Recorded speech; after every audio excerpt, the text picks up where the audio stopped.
Hello बच्चों, मैं Akshay sir आप सभी का अपने इस यूट्यूब चैनल पर स्वागत करता हूं। और आज के इस वीडियो में 12वीं क्लास का एक बहुत ही इंपॉर्टेंट टॉपिक संधारित्र। तो आज की जो क्लास है वो डिस्कस होने वाली है, संधारित्र पर आधारित है, कैपेसिटर पर आधारित है बच्चों। लेकिन इससे पहले आप सभी से रिक्वेस्ट है कि यदि आप इस टॉपिक से संबंधित पुराना वीडियो जैसे कि वैद्युत धारिता वाला वीडियो नहीं देखे हैं तो नीचे डिस्क्रिप्शन बॉक्स में दी लिंक पर क्लिक करके पुराना वीडियो देख लें, ताकि आज की क्लास आपको अच्छी तरह समझ आ सके। चलो बच्चों, शुरू करते हैं आज की क्लास। सबसे पहले बात करते हैं बच्चों, संधारित्र क्या होता है। सवाल है बच्चों, संधारित्र, कैपेसिटर,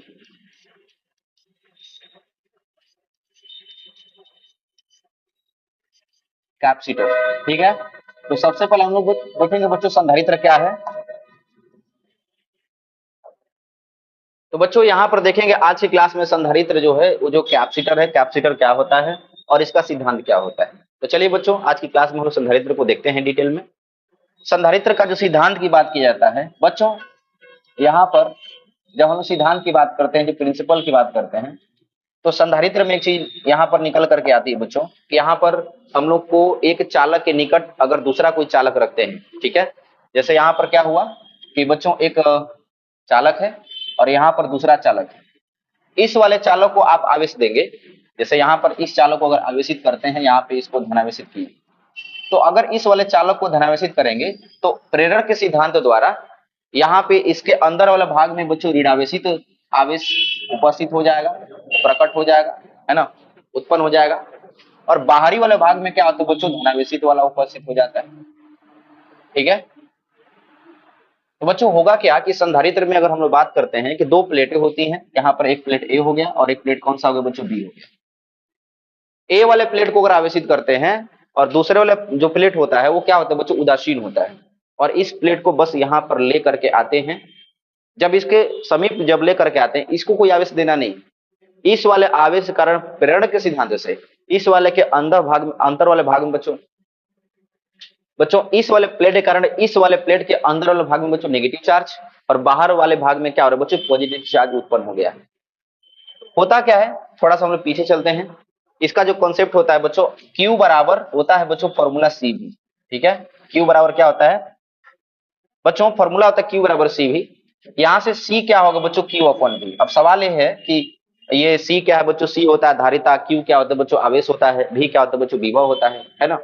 तो अगर किसी भी तरीके से इस विभव का मान घटेगा, विभवांतर का मान घटेगा तो धारिता का मान बढ़ जाएगा। और अगर किसी भी तरीके से विभव का मान बढ़ जाएगा तो धारिता C का मान क्या होगा बच्चों, घट जाएगा। यानी इसी सिद्धांत का हम लोग पालन करते हैं, बिना साइज में किसी परिवर्तन का, है ना। धारिता इसमें जो है, जो कैपेसिटर है, जो संधारित्र है, उसके साइज में, है ना, उसके साइज में, चालकों के साइज में किसी प्रकार कोई हम लोग परिवर्तन नहीं करते हैं। बिना परिवर्तन किए ही हम लोग धारिता का मान बढ़ा देते हैं। अच्छा, धारिता का क्या सेंस है बच्चों, आवेशों को संग्रहित करने की क्षमता, ये पिछले वीडियो में बताया जा चुका है। तो आवेशों को संग्रहित करने की क्षमता को हम लोग क्या करते हैं बच्चों, बढ़ा करके, सिर्फ क्या करके, बीच का विभवांतर को बच्चों क्या करके, घटा करके, है ना। बीच का विभवांतर घटेगा तो यहाँ पे विभव का मान घटेगा, विभव का मान घटेगा तो धारिता का मान क्या होगा बच्चों, बढ़ेगा। अर्थात आवेशों को संग्रहित करने की क्षमता क्या होगी बच्चों, बढ़ जाएगी। ठीक है बच्चों, यहां तक बात क्लियर है। तो यही सिद्धांत होता है, इसमें बाकी कुछ अलग नहीं होता है। अब सवाल यह है कि कैसे ये धारिता का मान घटेगा, कैसे धारिता का मान बढ़ेगा, इसको थोड़ा सा चेक करते हैं बच्चों। चलिए थोड़ा सा पिछले क्लास में चलते हैं, ऑलरेडी ये सारी चीजें हम पीछे की हैं। एक बात ध्यान रखिएगा, अगर यहाँ पे कोई प्लस चार्ज है और यहाँ पे कोई प्लस चार्ज है, यहाँ पे कोई प्लस चार्ज है और यहाँ पे कोई माइनस चार्ज है, यहाँ पे कोई माइनस है, यहाँ पर कोई माइनस है, ठीक है बच्चों। यही सारी पॉसिबिलिटीज बन सकती है, या तो दोनों सेम साइन हो सकते हैं या तो दोनों अपोजिट साइन हो सकते हैं, ठीक है। तो बच्चों अगर दोनों सेम साइन होते हैं, अगर दोनों का चिन्ह अगर समान होता है, तो समान होने की दशा में क्या होगा बच्चों, अगर यहाँ पे दोनों का चिन्ह अगर समान होता है बच्चों, तो यहाँ पे क्या होगा कि ऊर्जा का मान बच्चों क्या होता है बच्चों, बढ़ जाता है, ठीक है। और ऊर्जा का मान क्या होगा, बढ़ेगा। ऊर्जा में क्या होती है बच्चों, वृद्धि। यहाँ पे क्या होती है बच्चों, ऊर्जा में क्या होती है बच्चों, वृद्धि होती है। अगर दोनों का चिन्ह जो है प्लस प्लस है, यानी दोनों समान प्रकृति के आवेश आ जाते हैं। तो यहाँ पे क्या होगा, दोनों विपरीत प्रकृति के आवेश हैं, तो बच्चों यहाँ पर ऊर्जा के मान में क्या होगी, कमी होगी। ऊर्जा के मान में कमी, यहाँ पे तो कमी हो गया बच्चों। अगर माइनस माइनस है तो यहाँ भी ऊर्जा के मान में क्या होता है बच्चों, वृद्धि होता है। ऊर्जा के मान में क्या होता है बच्चों, वृद्धि होता है, ठीक है। और याद रखिएगा, ऊर्जा में वृद्धि का क्या सेंस है बच्चों, है ना, पोटेंशियल एनर्जी, अर्थात स्थितिज ऊर्जा जब बढ़ेगा तो बच्चों विभव का मान भी क्या होगा बच्चों, बढ़ेगा। तो ऊर्जा में वृद्धि का सेंस ये है ऊर्जा में वृद्धि अर्थात ध्यान रखना है, जब ऊर्जा बढ़ेगा तो बच्चों विभव का मान भी क्या होगा बच्चों, बढ़ेगा। ठीक है, विभव विभव क्या होगा बच्चों, बढ़ेगा, विभव बढ़ता है ना। जैसा ऊर्जा वैसा आपका पोटेंशियल डिफरेंस यानी विभवांतर होगा। विभव होगा बच्चों, वो क्या होता है बच्चों, बढ़ता है। और ऊर्जा में अगर कमी होती है, ऊर्जा में अगर कमी होगी, ऊर्जा में बच्चों क्या होती है बच्चों, कमी होती है, तब क्या होता है, विभव क्या होगा बच्चों, घटेगा, विभव घटता है। ठीक है, विभव घटता है। बच्चों हम लोग को क्या चाहिए, धारिता का मान बढ़ाना है। अब आ जाइए इस वाले फॉर्मूले पर, आप देखें C बराबर Q अपन V होता है, तो विभव का मान घटेगा तभी ना धारिता C का मान बढ़ेगा। तो बच्चों करेंगे क्या, विभव का मान घटाएंगे। विभव का मान घटाने के लिए हम लोग को प्लस प्लस या माइनस माइनस यानी समान चिन्ह वाले आवेश नहीं चाहिए, बल्कि विपरीत चिन्ह वाले आवेश चाहिए। यानी प्लस और माइनस का यहाँ पे हम लोग को जरूरत पड़ेगी, तभी ऊर्जा का मान घटेगा। इस सिस्टम का जब ऊर्जा घटेगा तो विभवांतर का मान घटेगा, विभवांतर का मान घटेगा, विभव का मान घटेगा, तो धारिता C का मान क्या होगा बच्चों, बढ़ेगा। ठीक है, तो टेक्निकली देखिए यहाँ पर प्लस और यहाँ पे क्या है बच्चों, माइनस है। कॉम्बिनेशन चेक करते हैं, जैसे यहाँ पे प्लस हो गया, यहाँ पर माइनस हो गया, यहाँ पे प्लस हो गया, यहाँ पे प्लस हो गया। तो बच्चों प्लस प्लस तो विभव के मान में वृद्धि कर देगा। अगर प्लस माइनस होगा तब न जाके विभव का मान में कमी होगी। और प्लस माइनस करने के लिए, यानी यहाँ पे तो प्लस है, यहाँ पे तो धनावेशित है, यहाँ पर ऋण आवेशित और धनावेशित दोनों है। तो बच्चों हम लोग किसी भी तरीके से अगर इसका धन आवेश अगर क्या करते हैं बच्चों, रिमूव कर देते हैं, हटा देते हैं, तो बस बचेगा ऋण आवेश और यहाँ पे बचेगा धन आवेश। यानी हम लोग का ये वाला कॉन्सेप्ट बचेगा, प्लस और माइनस वाला। तो ऊर्जा के मान में कमी होगा, विभव का मान में कमी होगा, धारिता का मान टेक्निकली क्या होगा बच्चों, बढ़ जाएगा। तो बच्चों किसी भी तरीके से अगर हम लोग घटाएंगे तो इसको हटाने के लिए प्लस वाला साइन यानी धनावेशित को हटाने के लिए तब जाके इसको किया जाता है बच्चों अर्थिंग। क्या करते हैं बच्चों, अर्थिंग। जैसे इसको अर्थिंग किया जाएगा वैसे ही सारा का सारा जितना भी पॉजिटिव चार्ज है वो सारे के सारे पॉजिटिव चार्ज हो जाएंगे यहाँ पे खत्म, और बच जाएगा सिर्फ कौन सा चार्ज बच्चों, निगेटिव वाला। ठीक है, पृथ्वी का विभव क्या माना गया बच्चों, 0 माना गया। ये चीज आपको आता होगा। तो बच्चों पृथ्वी क्या करेगी, सारे के सारे धनावेशित खत्म हो गए, बचा क्या बच्चों, प्लस और माइनस। हम लोग का ये कॉम्बिनेशन बचा, ऊर्जा का मान में कमी हो गया, विभव का मान में कमी हो गया, और विभव का मान में कमी होने से धारिता C का मान बच्चों बढ़ गया। यानी देखिए यहाँ पर सारा कॉन्सेप्ट यहाँ पे बच्चों आपको क्लियर हो जाएगा। बस वीडियो को अंत तक देखिएगा बिना स्किप किए। बच्चों यहाँ पर क्या कहेगा, सिद्धांत में बस यही चीज लिखा जाएगा। ठीक है, सिद्धांत में क्या कहता है बच्चों कि ऊर्जा के मान में कमी है ना, अगर यहाँ पे पॉजिटिव होगा और यहाँ पे निगेटिव होगा है ना, प्लस और माइनस अगर होगा, तो बच्चों इस वाले सिस्टम में क्या होगा, ऊर्जा के मान में कमी। अच्छा, ऊर्जा के मान में कमी। अच्छा, ऊर्जा के मान में कमी का मतलब क्या होगा बच्चों, विभवांतर घटेगा। ठीक है, विभवांतर में कमी। ठीक है, विभव में कमी, विभवांतर में कमी। अच्छा, अगर विभवांतर में कमी होगा तो बच्चों धारिता में क्या होगा बच्चों, धारिता C में क्या होगा बच्चों, वृद्धि। और हम लोग को यही चाहिए। ठीक है, तो अब देखिए यहाँ पर हमने क्या किसी प्रकार का कोई संधारित्र का जो कॉन्सेप्ट है, इसमें किसी प्रकार का हमने चालक, 2 चालक लिए हैं, चालक के साइज में किसी प्रकार कोई परिवर्तन नहीं किए, चालक के आकार में किसी प्रकार का परिवर्तन नहीं किए, बस एक चालक के निकट दूसरा अनावेशित चालक रख दिए और उसको अर्थिंग कर देने से बच्चों विभव का मान घट गया, विभव का मान घटने से धारिता C का मान बच्चों क्या हो गया, बढ़ गया। ठीक है, तो यही जो कॉन्सेप्ट है, यही जो आपका सिद्धांत है, यही होता है संधारित्र के पीछे। जितने प्रकार के संधारित्र होते हैं उन सब में यही सिद्धांत जो है बच्चों लागू होता है। ठीक है, तो अर्थिंग की आवश्यकता क्यों पड़ी, ये भी बात समझ में आ गया। इसके बगल में दूसरा हम लोग चालक रखते हैं, इससे क्या होता है, धारिता C का मान बढ़ता है। तो संधारित्र का सिद्धांत यही होता है कि धारिता C में वृद्धि करते हैं, लेकिन बिना चालक के साइज को बढ़ाए, है ना, बिना चालक के साइज में किसी प्रकार का परिवर्तन किए हुए हम लोग धारिता में वृद्धि करते हैं। और यही होता है सिद्धांत संधारित्र का। और यह इस युक्ति को हम लोग क्या करते हैं बच्चों, संधारित्र करते हैं, यानी वह युक्ति जिसमें हम लोग धारिता के मान बिना चालक के आकार में परिवर्तन के हम लोग बढ़ा सकते हैं, धारिता का मान बढ़ा सकते हैं, आवेशों को संग्रहित करने की क्षमता बच्चों बढ़ा सकते हैं। ठीक है, तो ये सारी बातें आपको समझ में आ गया। ठीक है बच्चों, बढ़ते हैं अब आगे। अब इसका संधारित्र का जो संकेत होता है, ठीक है, इसको थोड़ा देख लेते हैं बच्चों, कैसे दिखाते हैं। संधारित्र का जो सिंबल होता है, प्रतीक जो होता है, सिंबल, है ना बच्चों। तो संधारित्र का जितना जो सिंबल होता है बच्चों, वो ऐसा होगा कुछ। संधारित्र का सिंबल इस प्रकार से होता है बच्चों, यहाँ पर दो बराबर लाइनें जो है रहती हैं, संधारित्र का सिंबल होगा। इस पर एक पॉजिटिव रहता है और एक क्या होता है बच्चों, नेगेटिव। तो ये संधारित्र का होता है, ठीक है। प्रतिरोध होता है तो प्रतिरोध का बच्चों ऐसे रहता है, जिसको आर से डिनोट करते हैं। संधारित्र है तो इसकी धारिता को क्या, सी से डिनोट करते हैं। और आगे जो भी एलिमेंट आएगा उसको हम लोग देखेंगे, आगे बहुत सारा है बच्चों, है ना। तो किसी भी प्रकार का संधारित्र हो, है ना। अब संधारित्र के प्रकार में देख लेते हैं बच्चों। तो संधारित्र के प्रकार में चाहे वो आपका समांतर प्लेट संधारित्र हो, चाहे आपका गोली संधारित्र हो, चाहे बेलनाकार संधारित्र हो, कोई सा भी संधारित्र हो, उन सभी का सिंबल बच्चों यही नजर आएगा, ठीक है, बराबर लाइन। सेल सेल से कंफ्यूज मत होइएगा, सेल का ऐसा होता है, एक बड़ा होता है, एक छोटा होता है, एक पॉजिटिव होता है, क्या होता है बच्चों, नेगेटिव होता है, उससे कंफ्यूज मत होइएगा। अब बात करते हैं बच्चों संधारित्र के प्रकार की, है ना, कि संधारित्र कितने प्रकार के होते हैं। तो अब है बच्चों, अब जो हम लोग पढ़ेंगे संधारित्र के प्रकार। संधारित्र के प्रकार, कितने प्रकार का संधारित्र होता है। तो बच्चों संधारित्र बेसिकली होता है 3 प्रकार का, ठीक है। पहला जो संधारित्र हम लोग पढ़ेंगे वो है समांतर प्लेट संधारित्र। पहला जो हम लोग को पढ़ना है समांतर प्लेट संधारित्र, ठीक है बच्चों। इसको कहते हैं हम लोग parallel parallel plate plate capacitor, ठीक है बच्चों। दूसरा आता है आपका गोलीय संधारित्र। दूसरा जो हम लोग पढ़ेंगे बच्चों गोलीय संधारित्र पढ़ेंगे। और गोलीय संधारित्र को इंग्लिश में कहते हैं हम लोग स्फेरिकल कैपेसिटर, स्फेरिकल कैपेसिटर। बच्चों अगर ये चीज समझ में आ जाएगी तो आप थ्योरी बड़े आराम से बना सकते हैं, अपना नोट्स वगैरह बनाते चलिएगा जितनी भी चीजें आपको समझ में आती हैं। तीसरा होता है बच्चों बेलनाकार संधारित्र। तीसरा है बच्चों बेलनाकार संधारित्र, और इसको हम लोग इंग्लिश में कहते हैं सिलेंड्रिकल कैपेसिटर, ठीक है।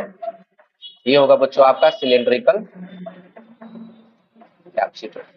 तो सबसे पहले पढ़ेंगे बच्चों हम लोग समांतर प्लेट संधारित्र। सबसे पहला जो टॉपिक होगा संधारित्र के प्रकार में वो है समांतर प्लेट संधारित्र। तो बच्चों सबसे पहला जो है पढ़ना है हम सभी लोगों को समांतर प्लेट संधारित्र। चूंकि एक युक्ति है, एक डिवाइस है, ठीक है। तो डिवाइस है तो बच्चों डिवाइस की सबसे पहले हम लोग बनावट की बात करेंगे, है ना। तो सबसे पहले देखेंगे समांतर प्लेट संधारित्र का बनावट। जैसा कि नाम से पता चल रहा है बच्चों समांतर है, प्लेट है, यानी 2 प्लेटें होती हैं, ठीक है। सबसे पहले जब इसकी बनावट की बात की जाएगी तो इसमें देखिए बच्चों बनावट में क्या होता है कि 2 प्लेटें होती हैं। एक आपकी बच्चों ये प्लेट हो गया, दूसरा भी बच्चों आपका एक प्लेट हो गया। भले ही आपको एक तार नजर आ रहा होगा, वायर जैसा नजर आ रहा होगा, पर ये एक्चुअली प्लेट है बच्चों, ठीक है। ये प्लेट है, इस वाले प्लेट को हम लोग क्या करते हैं बच्चों आवेश देंगे। इस वाले प्लेट को हम लोग आवेशित करते हैं। चलिए इस वाले प्लेट को हम लोग आवेशित करेंगे और दूसरे वाले जो चालक प्लेट है उसको आवेशित नहीं करेंगे, मतलब ये अनावेशित रहेगा। बता दिए हैं कि प्रेरण के सिद्धांत द्वारा इसके अंदर वाले भाग में क्या होता है बच्चों नेगेटिव जनरेट होता है, अब बाहर वाले भाग में क्या जनरेट होता है बच्चों पॉजिटिव जनरेट होता है। और पॉजिटिव चार्ज को गायब करने के लिए हम लोग क्या करते हैं, धनावेशित को हटाने के लिए क्या करते हैं बच्चों, इसको करना पड़ता है अर्थिंग। क्या करना पड़ता है बच्चों, अर्थिंग करना पड़ता है। तो 2 प्लेट हो गया, प्रत्येक प्लेट का क्षेत्रफल कितना है बच्चों, ए है। इसको आवेश दिए हैं प्लस सिग्मा, और यहाँ पे क्या होगा बच्चों माइनस सिग्मा, क्योंकि यहाँ पर प्लेट है, पृष्ठीय क्षेत्रफल है, और क्षेत्रफल केस में क्या होता है आवेशों का पृष्ठीय घनत्व होता है, जिसको हम लोग सिग्मा से डिनोट करते हैं, ठीक है। दोनों प्लेटों के बीच की दूरी कितनी है बच्चों, डी। दोनों प्लेटों के बीच की दूरी कितनी होगी बच्चों, डी। ये हमने क्या किया बच्चों, अर्थिंग किया है, बुधरित कर दिया अर्थिंग। अब बनावट में एक चीज का ध्यान रखना है कि 2 समान आकार की प्लेटें होती हैं, प्रत्येक का क्षेत्रफल ए होता है, दोनों के बीच की दूरी कितनी होती है, डी होती है। और एक पर आवेशित करते हैं, एक को हम लोग आवेश देते हैं, दूसरे को अनावेशित रखते हैं, बल्कि बाहरी वाले भाग को हम लोग क्या करते हैं बच्चों अर्थिंग करते हैं। अर्थिंग करने से पॉजिटिव चार्ज गायब, नेगेटिव बचेगा, विभव का मान घटेगा, विभव का मान घटेगा तो धारिता का मान बढ़ेगा, ठीक है। तो बनावट में ही होता है। एक चीज और ध्यान दीजिए बच्चों कि जो कैपेसिटर, जो ये चालक है जिसको हम लोग आवेश देते हैं उसे हम लोग कहते हैं इसको हम लोग बोलते हैं संग्राहक। ये बच्चों कौन सा प्लेट है आपका, संग्राहक प्लेट, संग्राहक प्लेट। और जिसको हम लोग अर्थिंग करते हैं उसको बोलते हैं संघनक प्लेट, संघनक प्लेट, इसको हम लोग बोलते हैं संघनक प्लेट, ठीक है बच्चों, इस बात को ध्यान रखिएगा। इंग्लिश में कहते हैं बच्चों इसको कलेक्टर, इसको हम लोग बोलते हैं कंडेंसेशन, ठीक है। अब देखिए हम लोग को निकालना है बच्चों इस समांतर प्लेट संधारित्र की धारिता निकालना है बच्चों, समांतर प्लेट संधारित्र की धारिता निकालेंगे। अब समांतर प्लेट संधारित्र की धारिता निकालने के लिए बच्चों हम लोग को थोड़ा सा देखना पड़ेगा। अब धारिता का मान कैलकुलेट करने वाले हैं समांतर प्लेट संधारित्र की। तो बच्चों अब हम लोग देखेंगे समांतर प्लेट, ठीक है, संधारित्र की धारिता, समांतर संधारित्र की धारिता। बच्चों कैपेसिटेंस का मान देखेंगे कि धारिता इसका कितना होता है। ठीक है बच्चों, अब समांतर प्लेट संधारित्र की धारिता निकालेंगे। अब ये बताइए कि यहाँ पे जो है ये पॉजिटिव नेगेटिव दोनों प्लेटों के बीच में क्या होता है बच्चों की इलेक्ट्रिक फील्ड जनरेट होगा। क्या जनरेट होता है बच्चों? इलेक्ट्रिक फील्ड, यानी जिसे हम लोग कहते हैं विद्युत क्षेत्र। दोनों प्लेटों के बीच में क्या जनरेट होगा बच्चों? क्या उत्पन्न हो गया? विद्युत क्षेत्र उत्पन्न हो गया। अब प्लेटों के बीच विद्युत क्षेत्र का मान कितना होगा, है ना? प्लेटों के बीच उत्पन्न विद्युत क्षेत्र का मान, उत्पन्न किसका मान बच्चों? विद्युत क्षेत्र का मान। ये गॉस के प्रमेय में हमने देखा था बच्चों कि अगर दो प्लेट हैं पॉजिटिव नेगेटिव करके और दोनों प्लेटों के बीच में जो विद्युत क्षेत्र है वो कितना होता है? ये होता है सिग्मा अपॉन एप्सिलॉन। कितना होता है बच्चों? Sigma upon epsilon. अच्छा, सिग्मा क्या है? सिग्मा होता है बच्चों, सिग्मा आवेश का पृष्ठीय घनत्व। क्या है? आवेश का पृष्ठीय घनत्व। और एप्सिलॉन क्या है बच्चों? ये माध्यम को डिनोट करता है।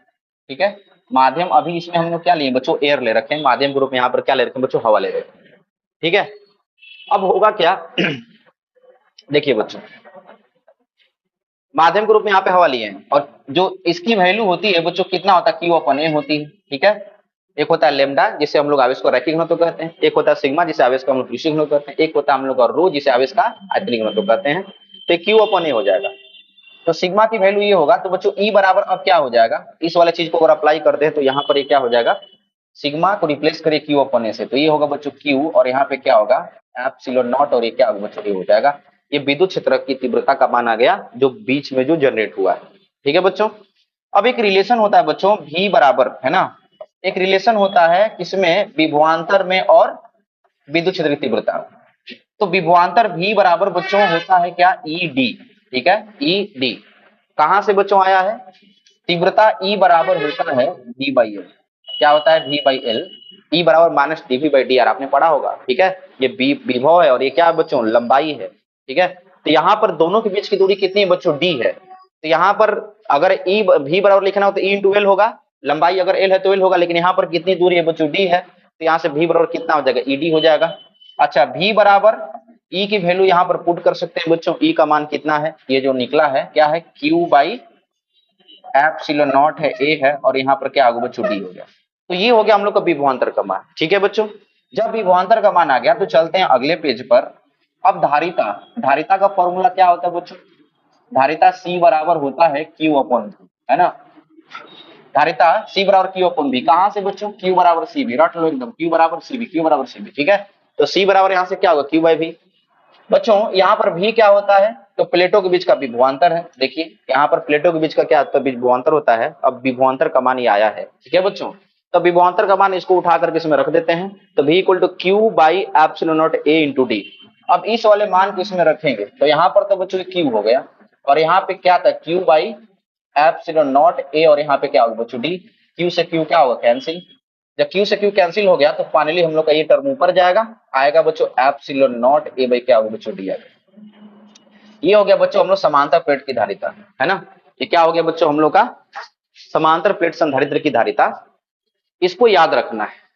अब देखिए समांतर प्लेट संधारित्र की जो बात करते हैं तो समांतर प्लेट संधारित्र की धारिता कितनी कितनी बातों पर निर्भर करती है। आप देखिए कि पहला जो है, जो धारिता है, जो धारिता सी है वो डायरेक्टली प्रोपोर्शनल टू क्या है बच्चों? ए, यानी प्लेटों के क्षेत्रफल के समानुपाती होती है। जितना ज्यादा क्षेत्रफल होगा उतनी धारिता का मान क्या होगा बच्चों? ज्यादा होगी। दूसरी बात याद रखना है बच्चों कि धारिता जो होगा, धारिता वो इनवर्सली प्रोपोर्शनल होगा डिस्टेंस के, यानी दोनों प्लेट के बीच की दूरी के। ठीक है, याद रखिएगा ये समांतर प्लेट संधारित्र को प्रभावित करने वाले कारक हैं। यानी बोर्ड एग्जाम में से पूछा जाता है कि समांतर प्लेट संधारित्र की धारिता को प्रभावित करने वाले कारकों को लिखें। तो पहला कारक क्या है बच्चों? प्लेटों का क्षेत्रफल। ठीक है, समानुपाती होता है, जितना ज्यादा क्षेत्रफल उतनी धारिता का मान क्या होती? ज्यादा होती है। दूसरा कहते हैं बच्चों प्लेटों के बीच की दूरी। जितना ज्यादा प्लेटों के बीच का दूरी रहेगा उतना धारिता का मान कम होगा। जितना दोनों प्लेट अगर पास में चले आएंगे तो डी का मान कम होगा। बच्चों जब डी का मान कम होता है तो धारिता सी का मान क्या होता है बच्चों, ज्यादा होता है। तो भरसक प्रयास होता है कि प्लेटों को क्या रखा जाए बच्चों, पास पास रखा जाए। ठीक है, तीसरा पॉइंट नेक्स्ट है बच्चों धारिता के बारे में। थर्ड बात क्या कहता है बच्चों की धारिता जो होता है वो माध्यम पर भी निर्भर करता है, मीडियम पर भी निर्भर करता है ना। अगर इन प्लेटों के बीच का माध्यम कोई परावैद्युत माध्यम आ जाता है, जैसे मोम आ जाता है, लकड़ी आ जाता है, कागज आ जाता है, ठीक है, परावैद्युत माध्यम अगर रख देते हैं तो भी धारिता का मान बच्चों चेंज हो जाती है। जनरली धारिता का मान बच्चों क्या होता है, बढ़ जाता है। अगर कोई परावैद्युत यौगिक रख देते हैं तो धारिता का मान बच्चों बढ़ जाता है। तो तीन बातों पर निर्भर करता है। ठीक है, तो बच्चों इस चीज को ध्यान में रखना है। धारिता का मान C बराबर एप्सिलॉन नॉट A बाई कितना होता है बच्चों, D, जहां A क्या है प्लेटों का क्षेत्रफल, D क्या दोनों प्लेटों के बीच की दूरी, और एप्सिलॉन नॉट क्या है बच्चों, फ्री स्पेस का है ना, वायु है किसके मध्य, प्लेटों के मध्य बच्चों वायु है। अगर कोई परावैद्युत, अगर प्लेटों के बीच बीच परावैद्युत माध्यम अगर रहता है, परावैद्युत माध्यम भरा हो, पूरा एकदम फिलअप होना चाहिए। ठीक है बच्चों, अगर कोई परावैद्युत माध्यम भरा होगा, कहीं पे कुछ खाली नहीं है, ठीक है, तो उस कंडीशन में धारिता का मान क्या होगा बच्चों, उस कंडीशन में जो धारिता का मान होता है बच्चों, धारिता C बराबर होगा epsilon not epsilon R A by क्या होता है बच्चों। तो धारिता का मान बच्चों ये हो जाएगा उस कंडीशन में, ये जो माध्यम होगा उसके अकॉर्डिंग होता है। ठीक है बच्चों, तो इतनी सारी बातें आपको समझ में आ गई। अब करते हैं बच्चों एक सवाल, इस पर आधारित एक सवाल करते हैं बच्चों। बच्चों सवाल में क्या कहा गया है कि समांतर प्लेट संधारित्र में प्लेटों का क्षेत्रफल A है। ठीक है, यानी प्रत्येक प्लेट है जिसका क्षेत्रफल कितना है बच्चों, A है। ओके बच्चों, प्लेट का क्षेत्रफल कितना बच्चों, A है। फिर क्या कहता है,